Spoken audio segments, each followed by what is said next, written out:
نحمده ونصلي ونسلم على حبيبه الكريم وعلى آله الطاهرين واصحابه الراشدين اما بعد فاعوذ بالله من الشيطان الرجيم بسم الله الرحمن الرحيم وإنك لعلى خلق عظيم صدق الله مولانا العظيم۔ درود پاک پڑھیے، اللہم صلی علی سیدنا و مولانا محمد وعلی آل سیدنا و مولانا محمد مبارک وسلم وصلی علیہ۔ نبی کریم صلی اللہ علیہ وآلہ وسلم کی من جملہ صفات مبارکہ اور عادات کریمہ میں سے آپ کے پیارے اخلاق کریمانہ، آپ کے معجزات میں سے ایک بڑا معجزہ ہے۔ آپ نے اپنے عادات کریمہ، خصائل حمیدہ اور اخلاق کریمانہ سے پوری دنیا میں انقلاب برپا فرمایا۔ اللہ تعالیٰ نے نبی کریم صلی اللہ علیہ وآلہ وسلم کی صفت بیان کرتے ہوئے ارشاد فرمایا وَإِنَّكَ لَعَلَىٰ خُلُقٍ عَظِيمٍ، کہ اے پیارے محبوب صلی اللہ علیہ وآلہ وسلم، ہم نے آپ کو اخلاق حسنہ کے اعلیٰ درجے پر فائز کیا ہے۔ یہ لفظ اخلاق نہیں ہوتا بلکہ اخلاق ہوتا ہے۔ اخلاق کا معنی ہے کسی چیز کو پہن کر بوسیدہ کر دینا۔ بندہ جب کپڑا پہنتا ہے اور کپڑا پہن کے وہ پہننے کے قابل نہیں رہتا، پھٹ جاتا ہے، پرانا ہو جاتا ہے، بوسیدہ ہو جاتا ہے، تو عربی میں کہتے ہیں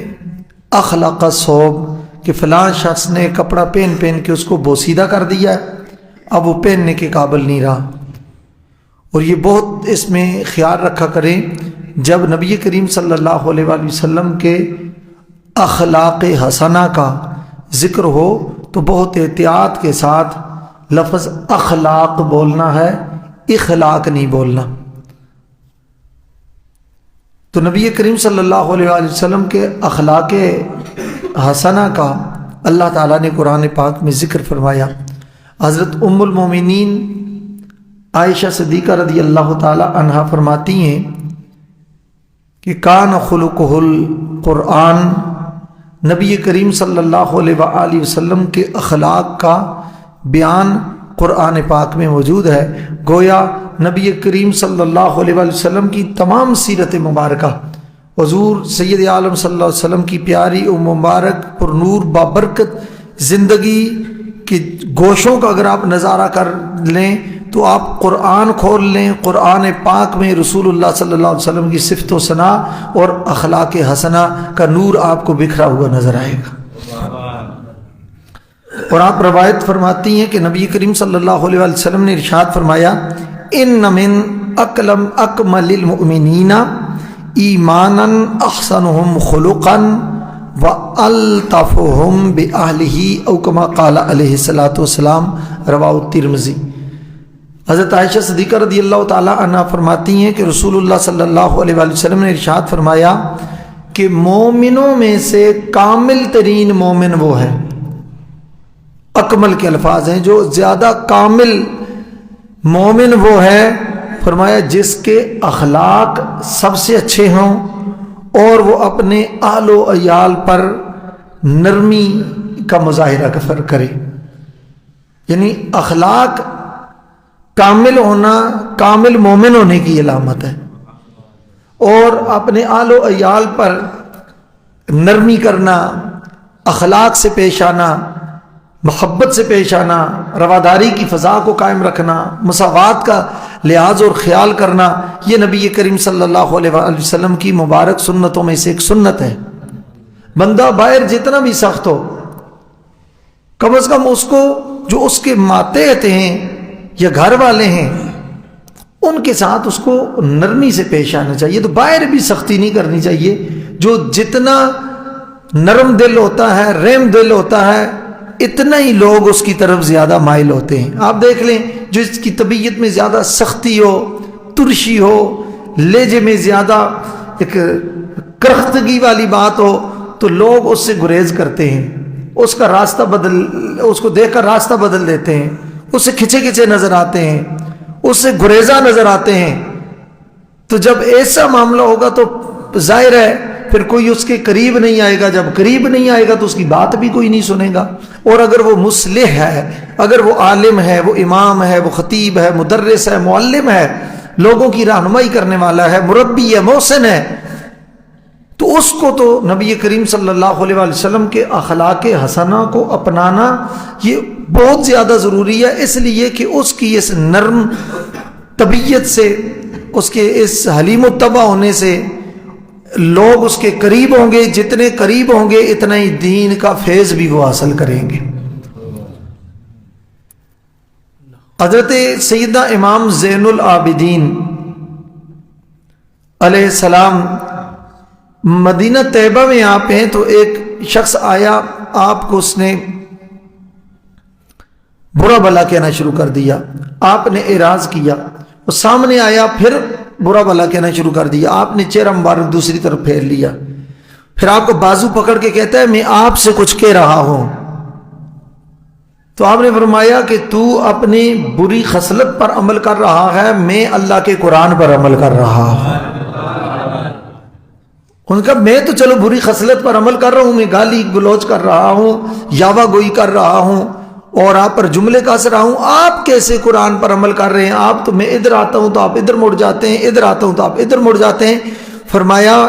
تو اپنی بری خصلت پر عمل کر رہا ہے، اپنے نفس کے ہاتھوں مجبور ہے، میں قرآن کے حکم پر عمل کر رہا ہوں کہ اللہ فرماتا ہے وَأَعْرِضْ عَنِ الْجَاهِلِينَ کہ جاہلین سے کنارہ کشی اختیار کرو، روح گردانی کرو، اسی لیے تو اس طرف سے آتا ہے میں اس طرف ہو جاتا ہوں۔ کہا مجھے اپنے جاہل کہا، فرمایا جس کو قرآن کا علم ہو وہ کبھی کسی کو گالی نہیں دیا کرتا، جس کو قرآن کا فیض جس پر جاری ہو، علم کا نور جس پر جاری ہو تو وہ یہ ترشی نہیں کرتا، وہ یہ اور پھر خاندان رسول کے بارے میں ایسی ہلکی بات نہیں کرتا۔ اخلاق کریمانہ نبی کریم صلی اللہ علیہ وآلہ وسلم کی من جملہ سنتوں میں سے یہ بڑی سنت ہے، اور یہ وہ سنت ہے جس کی وجہ سے بندہ اگلے کے دل میں گھر کر سکتا ہے، اپنا مقام بنا سکتا ہے۔ حضرت سیدنا عثمان غنی رضی اللہ تعالیٰ عنہ فرماتے ہیں کہ گرمیوں کا موسم تھا، اور آپ حضرات کو پتہ ہے یہ بہت سارے حضرات ہیں جنہوں نے سعودیہ میں گرمیوں کا وقت گزارا ہے، ان کو خبر ہے کہ کتنی شدت کی گرمی پڑتی ہے وہاں۔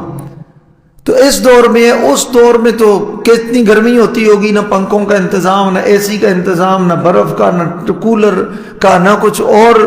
سہولیات تو نہیں تھی۔ فرماتے ہیں کہ اتنی شدید گرمی کہ میرے گھر کے اندر بیٹھا نہیں جا رہا تھا اور سانس لینا مشکل تھا۔ میں اس نیت سے اپنے گھر کی چھت پہ چڑھا کہ میں دیکھوں کوئی تازہ ہوا کا جھونکا لگے، تھوڑی سی ہوا لگے اور سانس لینے میں آسانی ہو، باہر کا ماحول دیکھ لوں۔ فرماتے ہیں کہ جو میں اپنے مکان کی چھت پہ چڑھا دیکھا تو سورج بھی آگ برسا رہا ہے،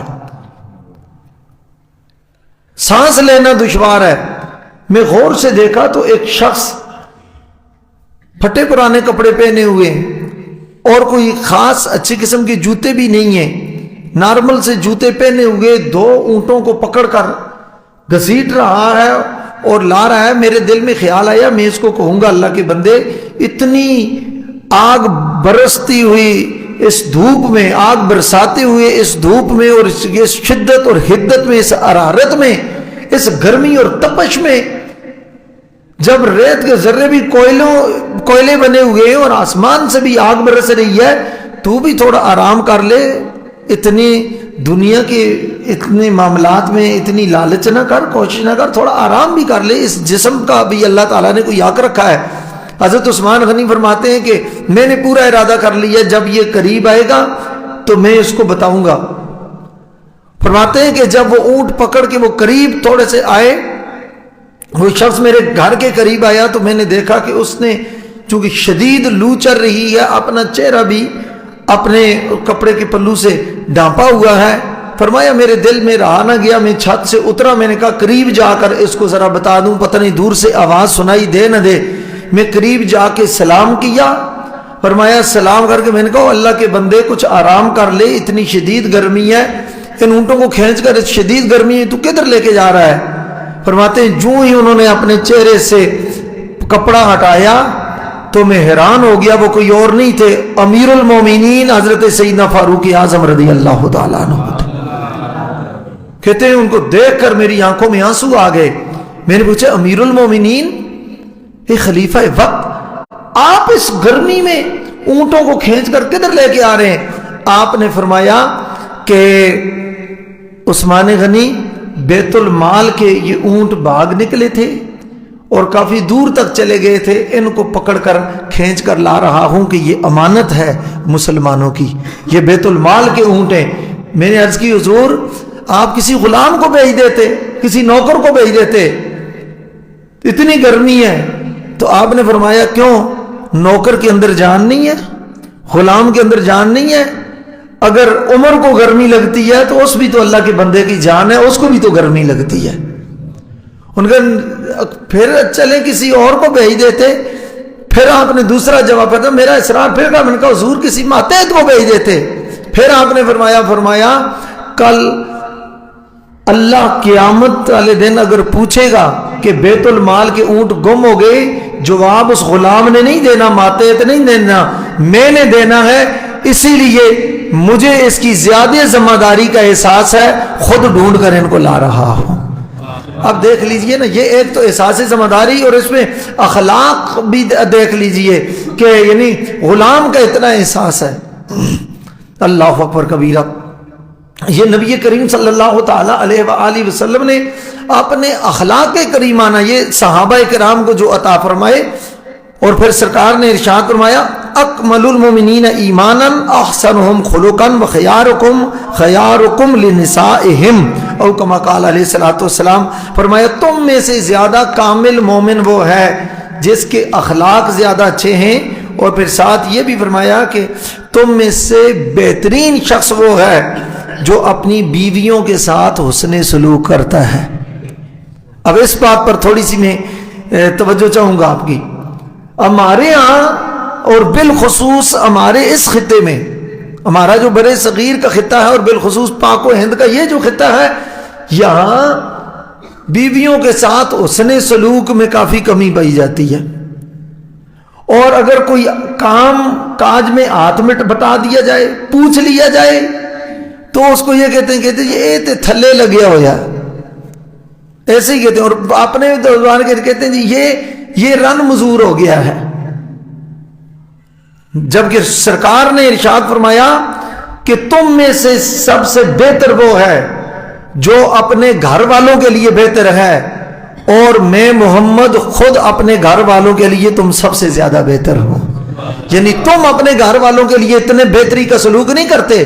جتنا میں اپنے گھر والوں کے لیے بہتری کا سلوک کرتا ہوں۔ سرکار جو عالم صلی اللہ علیہ وآلہ وسلم کی سنت مبارکہ حضرت ام المومنین عائشہ صدیقہ رضی اللہ تعالیٰ عنہا فرماتی ہیں جب میری طبیعت خراب ہوتی، میں بیمار ہوتی، رسول اللہ صلی اللہ علیہ وآلہ وسلم گھر کے کام کاج وہ جو ہے میرے ساتھ مل کر اپنے ہاتھوں سے کیا کرتے تھے۔ یہ رسول اللہ صلی اللہ علیہ وآلہ وسلم کے یہ بھی تو اخلاق حسن ہے، یہ بھی امام الانبیاء صلی اللہ علیہ وآلہ وسلم کی عادات کریمانہ ہیں۔ تو یہ بھی ذہن میں رکھیے، یہ کہہ دینا اور دوسرا یہ جاہلانہ تصور ہے، یہ ظہور اسلام سے قبل کا تصور ہے کہ عورت کو عار کا باعث سمجھنا، ذلت کا باعث سمجھنا۔ تو کہتے ہیں ہم نے تو کنٹرول میں رکھا ہوا ہے، دبا کے رکھا ہوا ہے، پاؤں کی جوتی سمجھا ہوا ہے، لا حول ولا قوت۔ یہ تو ظہور اسلام سے پہلے جاہلیت کا تصور ہے، یہ اسلام کی آمد سے پہلے جاہلانہ تصور ہے۔ نبی کریم صلی اللہ تعالی علیہ وآلہ وسلم نے تو اس تصور کو ختم کیا ہے۔ اگر اہلیہ بیمار ہے وہ ضروری نہیں کہ ہر ٹائم 24 گھنٹے وہی بچوں کو سنبھالے، وہی گھر کا کام کرے اور وہی گھر کی دیکھ بھال کرے۔ اگر وہ بیمار ہے، اٹھنے کے قابل نہیں، تو کیا ایک اچھے خاوند کا یہ کام نہیں بنتا کہ بچوں کو وہ دیکھ لے، گھر کی وہ دیکھ بھال کر لے؟ جب سرکار دو عالم صلی اللہ تعالی علیہ وآلہ وسلم کی یہ سنت ہے کہ سرکار خود ارشاد فرما رہے ہیں خیارکم خیارکم لنسائہم، تم میں سے بہتر شخص وہ ہے جو بیویوں کے ساتھ، اپنی بیوی کے ساتھ حسن سلوک کرنے والا ہے۔ تو سرکار دو عالم صلی اللہ تعالی علیہ وآلہ وسلم کا ارشاد ہے جس کا مفہوم یہ ہے، فرمایا تم میں سے زیادہ محبوب قیامت کے دن میرے نزدیک وہ ہوگا جو دنیا میں سب سے زیادہ اچھے اخلاق کا مالک ہوگا، جس کے اخلاق اچھے ہوں گے۔ ایک حدیث شریف میں یہ آتا ہے، ابو داؤد شریف کی روایت ہے، صحابہ کرام فرماتے ہیں ہم مسجد نبوی میں بیٹھے ہوئے، سرکار کچھ ارشادات فرما رہے ہیں، باہر سے ایک اعرابی آیا اور دیہاتی تھا، غیر مسلم تھا، اس نے مسجد میں جو ہی آیا دیکھا تو کونے میں مسجد میں اس نے پیشاب کرنا شروع کر دیا مسجد کے اندر۔ صحابہ اٹھے اس کو پکڑنے کے لیے، ظاہرہ اس کو تنبیہ کرتے، سرزنش کرتے، رسول اللہ صلی اللہ علیہ وسلم نے فرمایا دعوہ، چھوڑ دو اس کو۔ اس نے تسلی سے پیشاب کیا، پیشاب کرنے کے بعد جب فارغ ہوا، اب دیکھ لیجئے حضور کے اخلاق دیکھیں، سرکار دو عالم صلی اللہ علیہ وسلم نے پیار سے اس کو پاس بلایا اور فرمایا کہ یہ اللہ کے گھر ہیں، یہ مسجدیں ہیں، یہ عبادت کے لیے ہیں، رب کو سجدے کے لیے ہیں، یہ نماز کی ادائیگی کے لیے ہیں، یہاں یہ پیشاب نہیں کرتے، اس کی بے ادبی نہیں کرتے، توہین نہیں کرتے۔ اتنے لاڈ اور پیار سے حضور نے اس کو سمجھایا، وہ باہر نکل کے چلا گیا، کہیں جا کے اس نے غسل کیا، واپس آیا اور واپس آ کے مسجد میں جو ہی داخل ہوا تو یہ دو مختلف روایتیں، ایک روایت میں یہ کہ وہ چلا گیا، دوسرے میں یہ کہ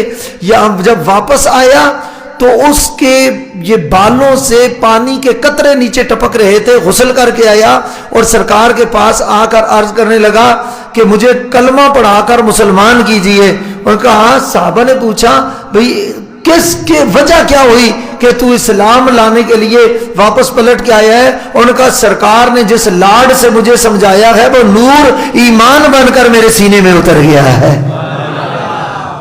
اور اس کی دو وجہ، میرے استاذ کریم حضور مصلح امت قبلہ عالم پیر سید اسین الدین شاہ صاحب دامت برکاتہم العالیہ سے میں نے یہ حدیث پڑھی تو انہوں نے اس پر بحث فرماتے ہوئے فرمایا کہ حضور نے روکا کیوں تھا اس کی، فرمایا صحابہ کو کہ اس کی سرزش نہ کرنا، اس کی فرمایا 3 وجہ ہیں۔ ایک وجہ تو یہ ہے کہ ظاہرہ پیشاب جب وہ کر رہا تھا صحابہ اس کو پکڑتے یا سرزنش کرتے یا اس پر سختی کرتے، وہ اٹھتا ادھر ادھر بھاگتا تو پہلے ایک جگہ وہ پیشاب گرایا تو وہ پوری مسجد اس طرح سے گندی ہو جاتی، جگہ جگہ ہو جاتا۔ اور دوسری بات یہ ہے، کہتے ہیں کہ جب کسی کو اس طرح خوف دلایا جائے، زد و کوب کیا جائے تو نقصان ہو سکتا ہے، پیشاب اس کا رک سکتا ہے، وہ کسی بیماری میں مبتلا ہو سکتا ہے۔ اسلام نے کتنا، یعنی حضور کے اخلاق کریمانہ دیکھیں کیسی تربیت فرمائی۔ پھر تیسری بات یہ ہے کہ فرمایا نگاہ نبوت دیکھ رہی تھی کہ اس کے اس عمل پر میں اس کو پیار سے سمجھاؤں گا، اللہ اس کے لیے ایمان کا دروازہ کھول دے گا۔ اور یہ 3 وجہ ہیں، تو اس وجہ سے نبی کریم صلی اللہ تعالی علیہ وآلہ وسلم کے اخلاق کریمانہ سے متاثر ہو کر وہ اسلام لے آیا۔ اگر سرکار سختی کر دیتے، صحابہ مار دیتے، سرزنش کر دیتے، وہ نکل کے چلا جاتا، ان کا کیا مقابلہ کرتا؟